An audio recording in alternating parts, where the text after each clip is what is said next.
Hi everyone, thanks so much for tuning into our virtual Thanksgiving workshop. My name is Rachel and I'm going to be teaching your class, and I am the owner of Helen Olivia. And we are going to be creating a beautiful long and low centerpiece using some gorgeous Thanksgiving flowers. So I'll show you my bucket, which is what you should also have received. Beautiful kale, roses, banksia, and foliage, so a fun mix. And before we get started with the design process, there's a few things that we need to do to prepare for arranging. Everyone should have received in their kit a long and low vase. We're using a birch long and low. It's a 12-inch by 4-inch vase, and it's perfect for a low profile centerpiece. And then you should also have a few pieces of floral foam. To soak your floral foam, it's really quite easy. I recommend filling a bucket or your sink and just letting the foam sit in standing water. So it's important that it actually sits in a full sink or a full bucket rather than just pouring water on top of it. And you just allow it to kind of soak to the bottom. I would recommend giving it like a full 5 to 10 minutes to soak. Oftentimes when you try to rush the foam process, you can get air pockets trapped. So just set it alone and let it sink to the bottom, and then you'll be ready to place it in your vase. The foam, when it's prepped, is really quite heavy. It feels like it has the same exact weight as water, and I recommend with the little crevice left in your long and low, just filling that up with water as well, so there's a nice reserve of water for the flowers. So once you've done that, you just need to grab a pair of tools to design with, and I'll show you my favorites. I love an ARS clipper. This you can buy on Amazon. It costs about 30 bucks, and it's just a great pair of floral clippers. And I also design with a knife, so you'll see me kind of interchange my two tools. If you don't have a knife or clippers at home, really any type of floral scissors or floral shear is fine, or in a pinch you can even use scissors. And that is really all you'll need for class tonight. So the first thing that I'm going to do when I start designing is I'm going to start with a base of greenery. So I like to do this for a few reasons. First, I'm covering my mechanics, so I'm going to hide my foam. And second, I like to kind of trace out the shape of my overall design before I go and fill in with flowers. So I always like to start with my biggest leaves first, and my biggest leaf, of course, is my magnolia. So I'm just going to carefully dig through my bucket and take out all of my visible magnolia. And I'm going to use every single piece of my magnolia. So I'm going to start with the tips of the magnolia. So I'm just going to break my stem in half, and I'm going to take a smaller section like that. And I'm going to begin by just elongating the sides of my long and low. So my first piece of magnolia is going to kind of spray out one side. And then I'm going to mirror the exact same thing on the other side. And any little leaves that I need to pull off, I'm just keeping in a pile because I'm going to make use of every single piece of my magnolia. So I'm just creating a nice fan shape with my long and low. And in order to give you guys the best sight line, I'm just going to shimmy my flowers down a little bit so you can see better what I'm doing. So I've got my two side pieces of magnolia kind of spraying out to the side. And now I'm going to start working other pieces of magnolia in the center. So with my centerpiece, I'm marking out the tallest point in my arrangement. And my arrangement is going to have kind of a fan shape. So it'll be tallest in the center, and then it'll just fan out to the sides. And even though I'm saying tallest in the center, I'm really not going too tall because I don't want to get in the way of conversation at my dining room table. So my total height is maybe 4 or 5 inches. So really still quite squatty in the center. And then I'm going to take whatever pieces of magnolia I have left, and I'm just going to spread them throughout. So little pieces can go off to the sides now. And I'm even going to work in single leaves. So if I had a single leaf that I had to pull off, you can just take your single leaf and just pop him in as well. So just go ahead and spread your magnolia all over. And this creates such a pretty base. I love the brown in the magnolia leaves for Thanksgiving. I think it's such a rich feel for the centerpiece. And magnolia lasts a super long time. It's a really hardy green, so it's a logical choice. So this is what I'm winding up with my magnolia. You can see my tallest point's in the center and it kind of fans off to the sides, and I'll do a little spin. So I've now started tracing out the shape, and I'm going to continue to do so as I add more and more greenery. So my next ingredient is going to be my Nandina, and I have beautiful Nandina from a local farm. And this I'm going to cut into many, many little pieces. So you can separate out smaller pieces that look like this. I might even separate this piece again. So as I add my greenery into my floral foam, I just want to make sure that the stems get in there at least a couple of inches so that they are really able to drink water. So the floral foam is a substitution or a replacement for water, and it works really, really well. It helps to hold all of the flowers in place, and it especially is key when you have a vase that's as shallow as this long and low container. But we do need to make sure that this floral foam stays really well hydrated and our stems are locked nice deep down into the foam. So you want to make sure you're getting a good couple of inches of stem insertion into the foam. And I'm just working my Nandina in all over.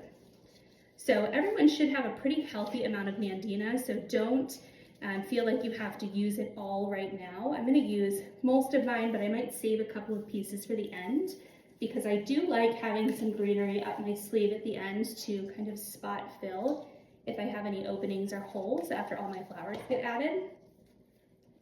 So I'll just keep working this in, and you'll notice that I'm really elongating the ends of my long and low. I think that creates a really pretty look. Gives us some drama in our arrangements. And I recommend that you turn your long and low every couple of minutes so that you make sure that you are not neglecting one side of your arrangement. So you'll notice that I'm going to spin it throughout my design. And if I'm going faster than you're going, the beautiful thing about a virtual class is you can pause me and restart me as often as you like. So don't feel like you have to go the same pace that I go. You can also speed me up. So that's one of the advantages to taking flower class on the internet, I guess. All right, so I am liking the amount of Nandina coverage that I have. And I'm going to pause on Nandina right now. I'm leaving about this much for the end so I can poke in little pieces of greenery as needed. So now that Nandina is out of the way, I'm going to reach for my next type of greenery. And we're all going to have a bit of greenery fatigue by the time we're done greening up. We like to layer in, especially during the fall season and Thanksgiving, a couple of different varieties of greenery in all of our arrangements to create a really lush and full look. So the next ingredient up is coming from Holland, and it's called Lacutho. This particular variety is called Rainbow Lacutho or Water Eye Lacutho, and it's just a pretty green that has some movement to the stems. A lot of the stems arch, really pretty. So we're going to work this in as well. And I always like to look at the direction that the stem is pointing. So this stem is kind of arching down towards the ground, and I'm going to use it to be like a really pretty cascading element in my design. So I'm going to stick him in right there. Just a really beautiful little spill. And so I'm going to play around with my other pieces of Lacutho and do the same thing. And I'm going to continue to spin my arrangement as I go because I want to make sure that I am paying attention to all the sides of my design. Okay. And next up, I'm going to hop in a little bit of seeded eucalyptus. So seeded eucalyptus is part of the eucalyptus family. It's got that pretty silvery leaf, and this particular variety does come with berries. So I'm going to cut my seeded eucalyptus stems into smaller pieces. And every time I cut a stem into smaller pieces, I am having to pull back some of the low-lying leaves just so that the leaves don't get into my foam. And I'm going to work in this eucalyptus as well. And because this eucalyptus has a really soft stem and it drapes, I'm going to use this lower in my design, so right around the baseline, so that we get some of that pretty drapey, dripping feel from the eucalyptus. So see how it just dangles a little bit beneath the baseline? I think it's a really pretty element. So I'm going to work this in all over.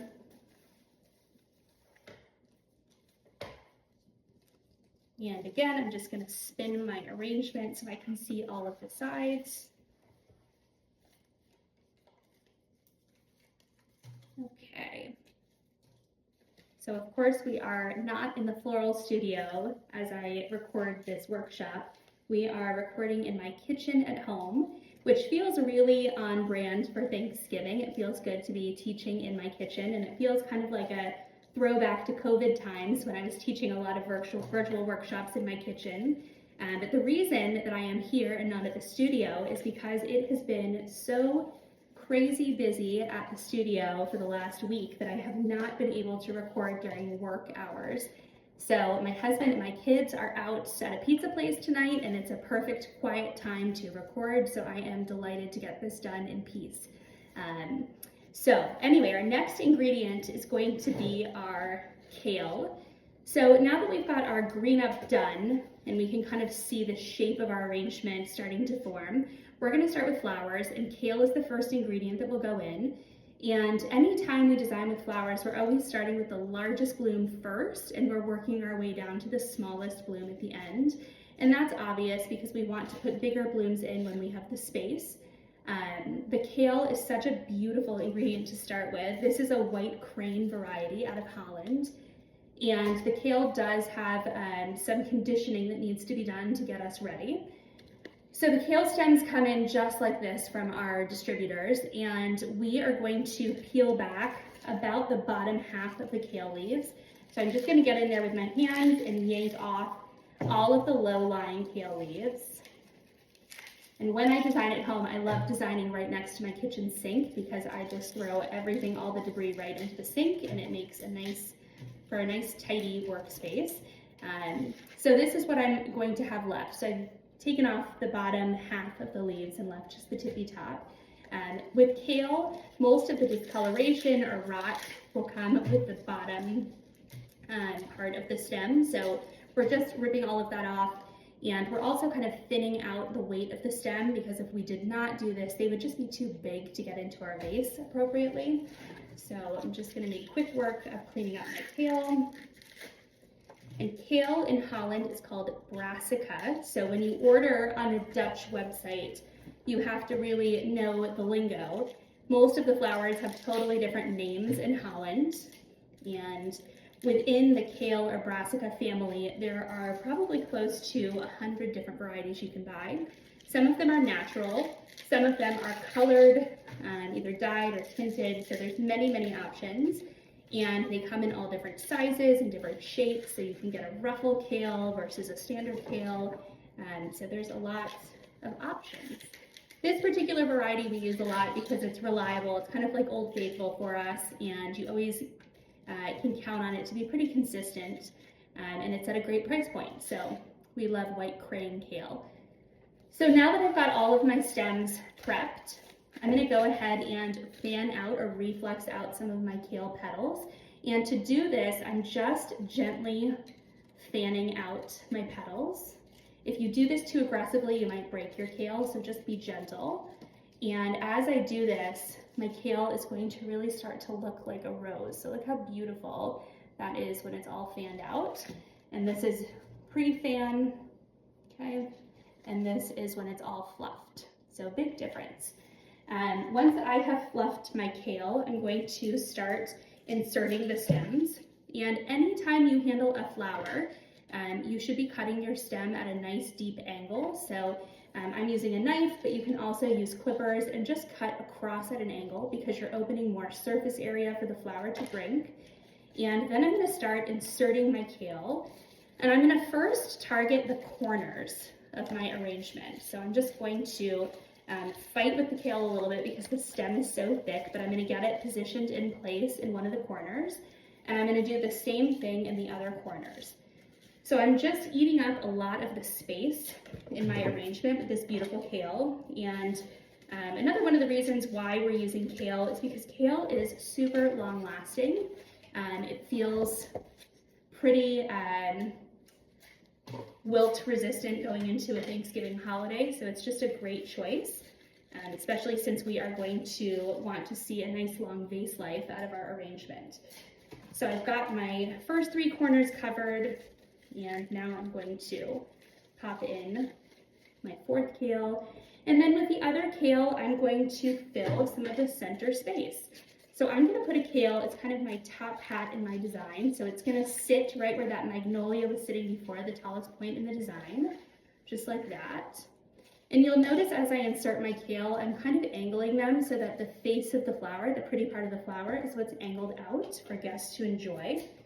And with my last kale, you decide where you want to put this. I'm going to stack a kale right here near the baseline. So this is my tallest kale, and then I've got another one right there. So now that we've got our kale in, we can see that we have taken up a lot of space in our arrangement, which is great. It's starting to feel full, and we've set a really pretty backdrop for all of our beautiful flowers. So the next ingredient that we're going to work with is going to be our Free Spirit rose. And I'm picking these because these are the biggest of the roses we're handling, and the color is just gorgeous. Everybody loves the Free Spirit rose in particular because it's a beautiful bicolor rose. It's like a cantaloupe, pinky orange coral rose, really pretty, and it has a ruffled petal. So we're going to use these next, and we're going to start by conditioning our rose. So I'm going to come closer to the camera and show you how to do that. All right, so I thought I would show you close up what a rose looks like when it comes in from the wholesaler. So we buy our roses in 25 stem bunches, and they come cardboard wrapped, and most roses come out of Colombia and Ecuador, and they ship through Port of Miami and then come up to DC by way of refrigerated truck. So quite the journey for this rose. And anytime we get our roses in, there's a couple of steps to condition them and get them ready for customers.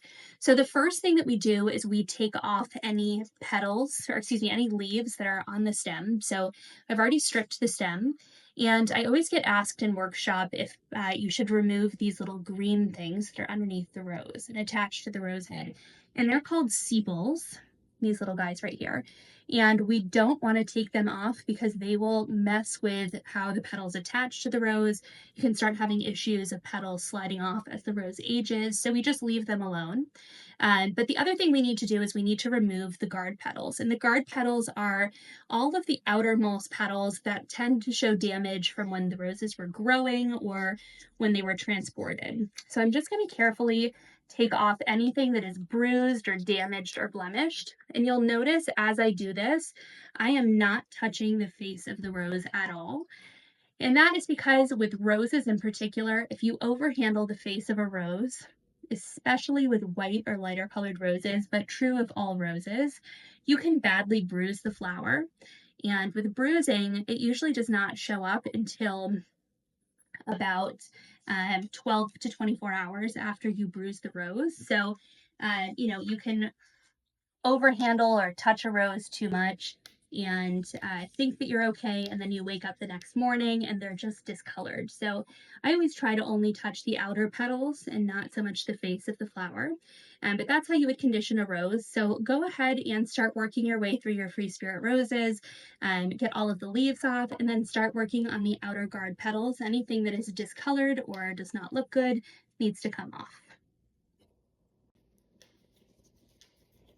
Okay, so once your roses are cleaned up, you're ready to start putting them into your long and low.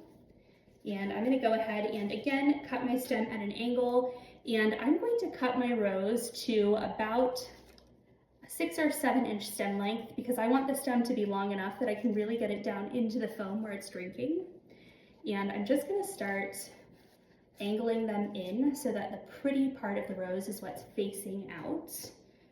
And you're going to see me do some spinning of my vase as I do this because I want to see it from all sides and all angles to make sure that I am looking good from every vantage, and that I'm also kind of spreading the color around evenly. So I'm going to do a quick spin move like that, and I'll fill the other side. And as I do this, I'm also double checking myself because I'm designing without seeing what I'm doing. So I think it looks good, but we'll find out as I spin the arrangement around. Okay. So I've got my roses placed, I'm happy with those, and I'm next going to grab from my Nina roses in my bucket, which are the really saturated dark reddish orange rose. And again, I'm just going to clear off my guard petals. And these have even more thorns than the free spirits, so be careful as you handle them. And as guard petals come off, really the number that need to come off will vary stem to stem. So some roses you only really need to peel 1, and other roses you may need to peel 5 or 6. So it just depends. There's no magic number of guard petals that need to come off. So I'm going to work these guys in. And I love, especially in the fall, playing with a couple of different varieties of rose in my arrangement. I think it makes it look a little bit more interesting. But I do tend to stick within a color palette. I don't like to do really high contrast arrangements or very colorful arrangements. So I'm sticking today, as you can tell, in a like an orangey type color palette. I do have some accents of plum and red, but for the most part it's in the orange family. And I think that that is a good place to be if you are designing to kind of keep it more on the simple side when you're picking your rose colors. The last rose that I'm going to work with are called Leonidas, and they are a brown rose. Anytime you talk roses in the month of November, brown tends to be the most expensive color because supply and demand will cause the prices to surge a bit. Everyone is looking for a brown rose because brown is obviously one of the most classic Thanksgiving colors. And I think this particular shade, this rusty cinnamony brown, is such an elevated way to do Thanksgiving, just really rich. So it can be difficult to get your hands on brown roses around Thanksgiving, and it can be costly. We tend to keep our prices on the lower side because we buy grower direct, meaning we will go for certain varieties straight to the farm and buy in bulk, and we can keep our prices lower that way. So there are ways to circumvent the holiday price surges. Anyway, this is the Leonidas rose. It's a smaller headed rose, so it's definitely a littler guy compared to the free spirits and the Nina, but the color is just so beautiful that it's worth it. So we're going to go ahead and pop these in wherever you've got an opening. And you may experience some difficulty bumping into a kale stem from time to time. I've been fighting a little bit to get my roses in because the kale stems are just so big. And if you find yourself fighting to get your stem in, just try a place maybe an inch or two to the right or left, and it should slide right in. So once all of our roses go in, we should be feeling like the arrangement is starting to fill. We're seeing little gaps and holes go away, and we're kind of ready to start working in our smaller ingredients. So I'll spin for you to see what mine is looking like. So next up, and again, I want to reiterate, if you are not at the same place in your design as I am, you can always pause me and restart me. Next up, I've got beautiful Banksia. This is a favorite for fall, and it's a little bit of a weirdo flower. So it's not a conventional flower that you might see at the grocery store or your local corner flower shop. This is an import, and it is such a fun textural element, so I've been really enjoying using Banksia. And within the Banksia family, there are some Banksia that are just huge, like the size of my face, but there are also these little mini Banksia, which are perfect for Thanksgiving design. And I'm going to, again, cut my stem down to that magic 5 or 6 inch length, and I'm just gonna tuck him in. I've peeled back the leaves of my Banksia so it's easier to get it slipped in place. But I'll show you, this is my Banksia tucked in, and it looks so beautiful. So I'm gonna place my other Banksia next. And Banksia is one of those ingredients that you may have looked at in your bucket and thought, oh, I don't know about this. But once they slip down into the arrangement, they really do just become cool texture and something you really only notice when you're right up close. It's a cool conversation piece for your Thanksgiving guests. People will ask you, what is that? And you can tell them it is a Banksia. So Banksia is part of the Protea family, and they come from parts of Africa, they come from the West Coast, they come from Australia, so there's a couple of different markets that you can buy Banksia from depending on the time of year. And our next ingredient up is going to be our mum. Mums are a flower that we don't often use at Helen Olivia. We really only use them in the month of November when dahlia season kind of runs out, and we're very picky about which mums we use. I think a mum should be solid color to have an upscale look to it, and I like this fluffy shape. I'm not such a big fan of the bicolor, like the red and yellow McDonald's looking mums, but I do like some of the more solid color. This variety is called a Virginia mum if you're ever looking for a good fall mum, and we're going to go ahead and pop them in as well. So mums are super, super long lasting, so it will do just fine in the lead up to Thanksgiving. And I'm just carefully popping them in. Give you a little spin to show you.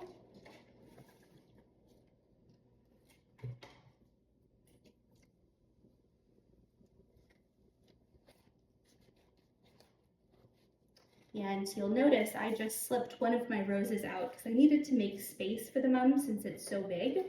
So don't be afraid to kind of rearrange your flowers if you need to as you go. So I've now got my mums tucked really nicely in, and I'm happy with how this is filling in. And my next ingredient that I'm going to play around with will be my spray rose. So today we're using an Orange Babe spray rose. And this is one of our very favorite spray roses to use because it is such a reliable spray rose. They always come in looking really nice and pristine from the wholesalers. So I'm going to use these spray roses to kind of spot fill around my design. And I would challenge you at this point to kind of do a once over of your long and low and assess where you have holes or voids, because spray roses are so wonderful to use to kind of plug holes.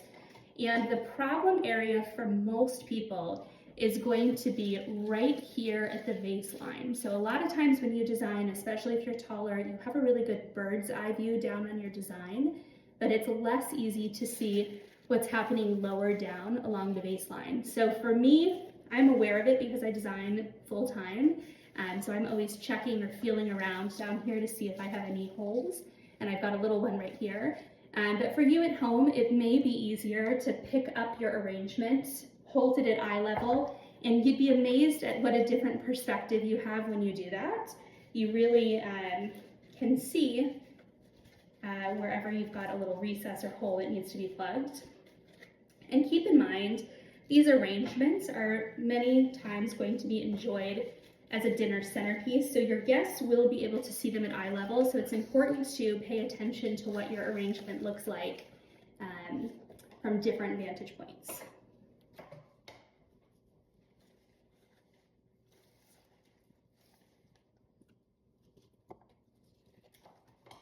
With your spray rose, if you have long laterals or offshoots, you can always cut them into smaller pieces.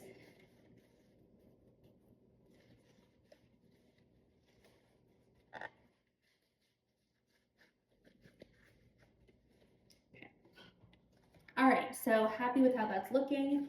And next up, I'm going to work in my beautiful blue privet berry. So everyone's got blue privet berry, which is such a special ingredient for Thanksgiving. It's just come in season, it's coming from Holland, and it's just such a generous stem, so you can cut it into a few smaller, more workable pieces. Okay, so just trim it into smaller pieces.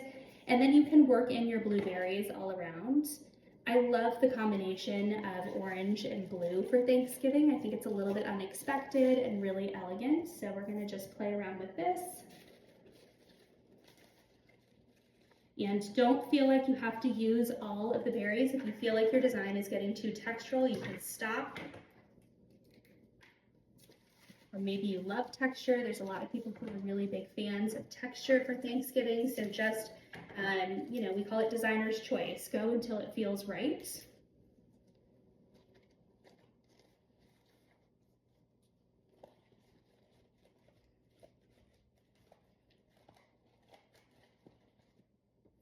And just make sure you're spinning your arrangement so that you can get a good view from all sides.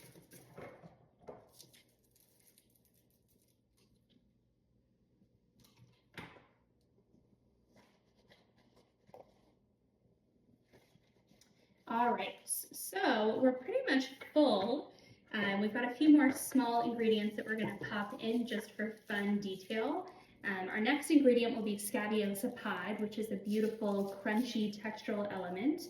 And we're going to cut these down to, I'm going to keep mine to about an 8-inch stem length. And the reason I keep these stems a little bit longer is because I like my scabiosa to peek out a little bit and be playful.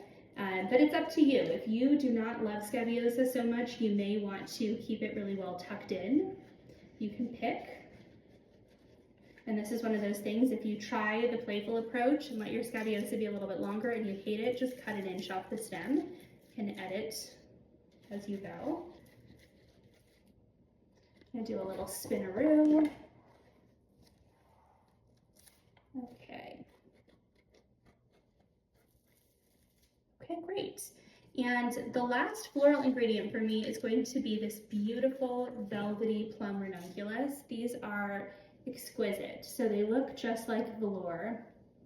And I'm going to go ahead and cut my stem to about a 7-inch length. Again, I want these to sit kind of on top of the other flowers. And I can't stress enough that at this point in the game, your foam is pretty full and the ranunculus stem is pretty delicate. So just be gentle as you insert your stem. If you're having trouble getting it in, do not force it, just move it a centimeter in one direction or the other and try again. So I love the little dark plum accent. I think it's a fun extra layer in our design. And I think this one is a little bit too tall, so I'm going to cut a little bit of the stem length.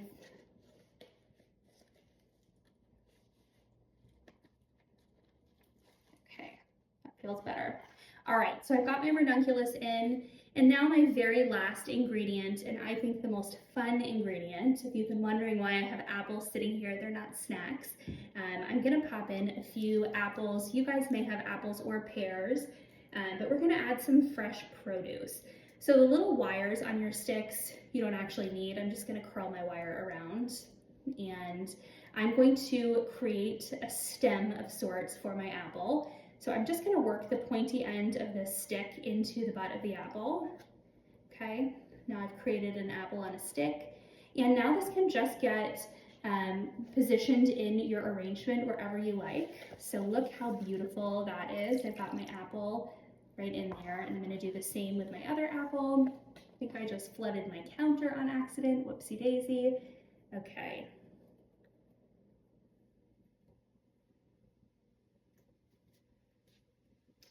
All right, so I'm gonna find a little hole. Here we go. All right, so I've got my beautiful apples popped in, and it's just such a fun little accent to our beautiful floral arrangement. I'm gonna clean my little flood so we can get a nice view of the flowers. So this is the finished product, and it is ready for a Thanksgiving table. Just spin it once more. I'll also take some aerial video and photos of it that I can include. And to keep this fresh and happy for Thanksgiving, there's a couple of things that I would do.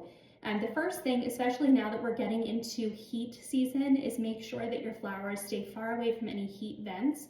That can really affect how long your flowers live.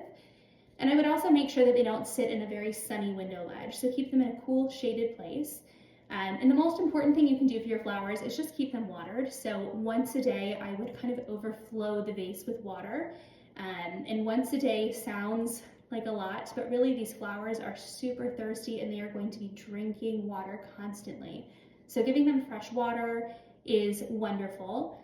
As far as storage, if you have a garage or a covered porch, you might consider leaving them there because the temperature outside this week going into Thanksgiving is almost the same outdoors as our floral coolers are set to at the flower studio. So Anything in the 40-degree realm is really great to keep your flowers happy and healthy. And other than that, they should hold beautifully for Thanksgiving. If you have any questions, please feel free to DM us or message us or call us at the studio. We'd be happy to answer. And we hope you all have a very, very happy Thanksgiving and enjoy friends, family, and great food. And we appreciate you tuning in and supporting our shop. Thanks so much.